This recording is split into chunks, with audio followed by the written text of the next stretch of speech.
All right, get ready to dive in, everyone.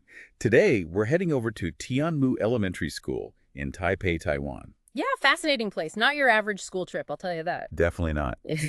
We're here because these students are on a mission to become water protectors. And honestly, their approach is really inspiring. Absolutely.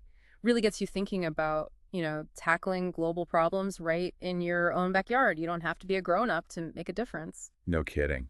So we're digging into the research on this project, Yeah. and the first thing that struck me was the school's location. Like, Yeah. it's practically built into the curriculum. They're right near the Yangming Mountains and the Sulphur River. Talk about living and breathing the subject matter.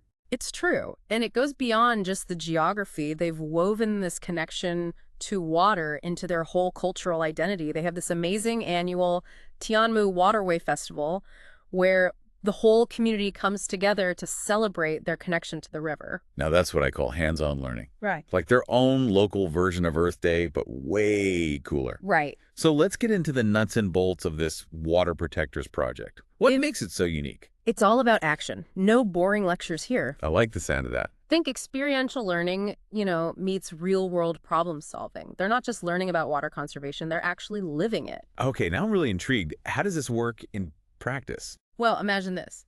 Instead of those dry textbooks, these kids are diving into beautifully illustrated children's books about water. We are water protectors. What is a river?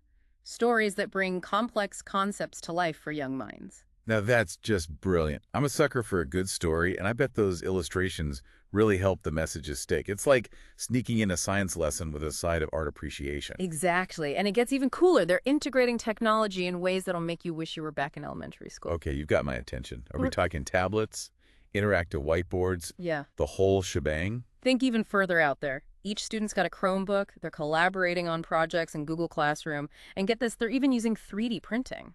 Hold on. 3D printing in elementary school. I'm having flashbacks to gluing macaroni to paper plates for art class. What are they making? Tiny water filtration systems. You're not far off. They're printing models, prototypes, anything that helps them visualize what they're learning. Imagine holding a 3D printed model of the Sulphur River, seeing the impact of pollution firsthand.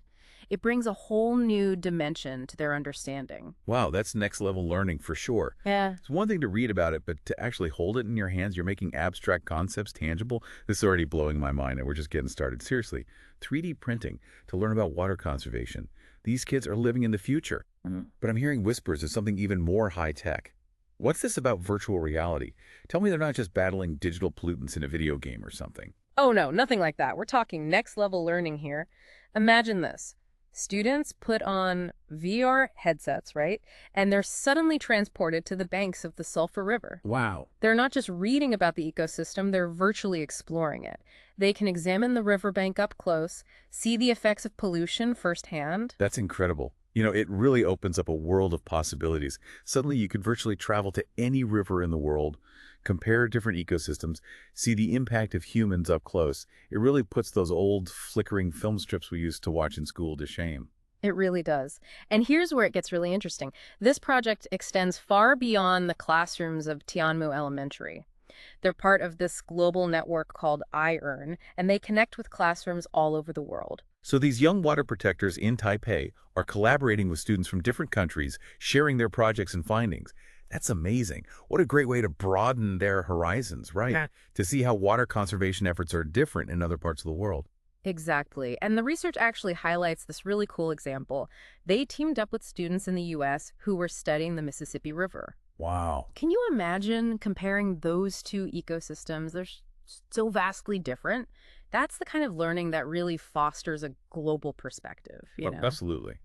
Okay, so we've talked about the project, the technology, the global collaboration, but what about the students themselves? What are they saying about this whole experience? Well, their voices are really at the heart of this whole thing. They talk about how the project has totally changed how they view water. They're noticing things they never did before. They're not just learning about a problem, they're becoming a part of the solution. Do you have any examples? What sort of impact are they seeing in their own lives? Yeah, one student mentioned that before the project, they never really thought about where their water came from or how much they used every day. But now they make a conscious effort to conserve, like turning off the tap while they brush their teeth. It's those little things, you know? Oh, They might seem small, But if everyone does them, it adds up to a big impact. It just goes to show knowledge really is power. And it's not just about memorizing facts. It's about empowering these kids to use their voices, take action. And that's where those 4 C's of PBL come in, I'm guessing. Critical thinking, communication, collaboration, creativity. Those are some important life skills right there, no matter what these kids end up doing. It really is amazing, isn't it? They've taken this complex issue and made it feel accessible, engaging, and empowering all at the same time. Yeah, and it's not just some feel-good project. The research shows real, measurable results. These kids are making changes in their own lives, Yeah. and they're spreading that awareness to their families and communities. That's what I love about this whole thing. It's got me thinking, what if every school had a program like this? Imagine a generation of students who are equipped to tackle global challenges head-on, with creativity and a sense of responsibility for the planet. That's a future I think we can all get behind. You know, it really shows you the power of education. It's not just about absorbing information, it's about empowering students to become agents of change. And this project is a shining example of that. Couldn't agree more. All right, everyone, that's all the time we have for today's deep dive. But I have a feeling this is just the tip of the iceberg when it comes to innovative approaches to water conservation education.